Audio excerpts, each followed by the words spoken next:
What is cause and effect?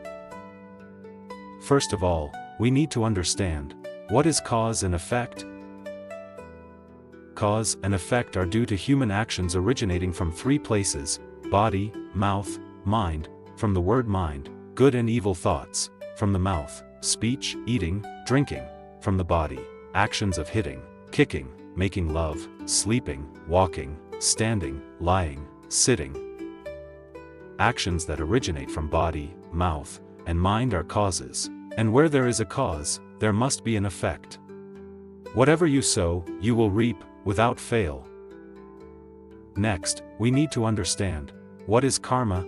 The karma we have created. When we die, the synthesis of this karma will create good or bad karma, drifting and wandering in the universe, waiting for the opportunity to be reborn. When we die, our body, which is made of water, air, earth, and fire, returns to water, air, earth, and fire.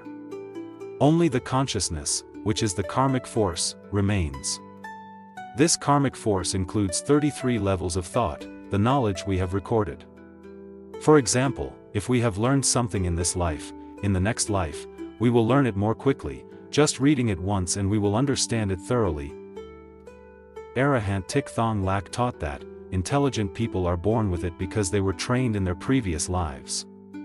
Master Thong Lak teaches very clearly, so you should read books and listen to Master Thong Lak's lectures to understand thoroughly.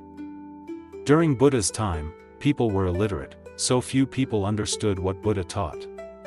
Therefore, most people still did not believe Buddha was a saint. Nowadays, people, although more educated, are still deeply attached to ignorance and superstition. Therefore, they do not understand the teachings of arahants, and as a result, they still do not believe that Master Thong Lak is a saint. This is a common human thing. When people are ignorant, they only believe in nonsense gods. That is why people hate lies, but love to hear lies. What is karma? The cause here is the 12 causes and conditions. A practitioner asked Buddha, "Venerable Gautama, do I make myself suffer?" Not so. So is it because other people make us suffer? Not so. So, is it we who make ourselves suffer? Not so. So, who makes me suffer, Venerable Gautama? There are 12 causes and conditions. When this condition exists, that condition exists. When this condition ceases, all other conditions cease. It must be understood clearly that destroy here means to disappear, not to kill. Because it disappears, it still exists in the universe. If there is a predestined relationship, it will gather again. For example, greed, anger, ignorance, pride, and doubt. When we practice and attain enlightenment, they will disappear. But if we have not finished practicing, greed, anger, ignorance, pride, and doubt will gather again, stick to our body and mind when we are reborn, and develop until we die, then they will disappear again. Thus, the formation of cause and effect is not only due to the cause and effect originating from body, mouth, and mind, but also has to be combined with conditions. This good or bad karma is due to the good or bad karma we have created in the past. The past karma combines with the cause and effect we have created and forms the cause and effect. Example 1, now, we create bad karma, but thanks to good karma we have. So now we are out of danger. Remember, don't misunderstand that we are saved by praying to God, Buddha, or some other god. That's not true. We are just fooling ourselves. Example 2, now, we create bad karma, but we encounter evil fate. Right now we must fall into the trap and suffer punishment. Remember, no matter how much we pray, beg God, Buddha, or any other nonsense deities, we still have to accept the consequences of our actions. If we have the chance and the ability, we can bribe and we will escape. Thus, only people who save others are born for their own benefit. If we do not have the ability to bribe, we will suffer more, also because their benefits are not satisfied. That is why people hate others more. No matter how much you love someone, it's still not enough. No matter how much you hate someone, there's still a little bit left over.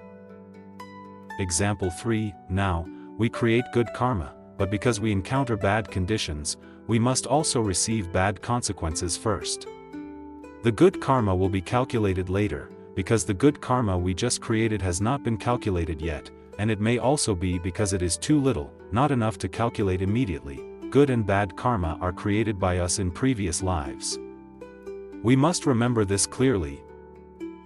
Example 4. Now, we create good causes and effects, and thanks to our good karma, we enjoy good results beyond our expectations. For example, winning the lottery, inheriting wealth, meeting a noble person, having a happy family. Going to the monastery is a war between me and me. After we understand the Four Noble Truths, and we gradually study and practice to become familiar with the Buddha's teachings, this period is called learning and practice. When we have mastered it, we begin to directly declare war on ourselves. That is the stage where we are determined to enter the holy order to practice. During the time of practice, we are forced to accept many challenges to overcome, to reach the goal. If we are tempted, we lose. If we overcome temptation, we win the battle and attain the fruit. During the time of practicing, you should absolutely not think about cause and effect. You only know whether you win or lose. Failure is due to lack of willpower and patience. Absolutely do not be blinded by listening to unenlightened monks who preach nonsense about cause and effect here. The monks who have not yet attained enlightenment use psychology to deceive and satisfy the greed of practitioners, to make excuses and make a living. If you think about karma before even fighting, then surrender. What's the point of fighting? Fighting in a state of placing cause and effect is like putting the plow before the buffalo, then defeat is certain.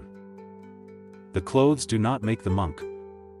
Never see the shirt and bow your head and believe as if it were a saint.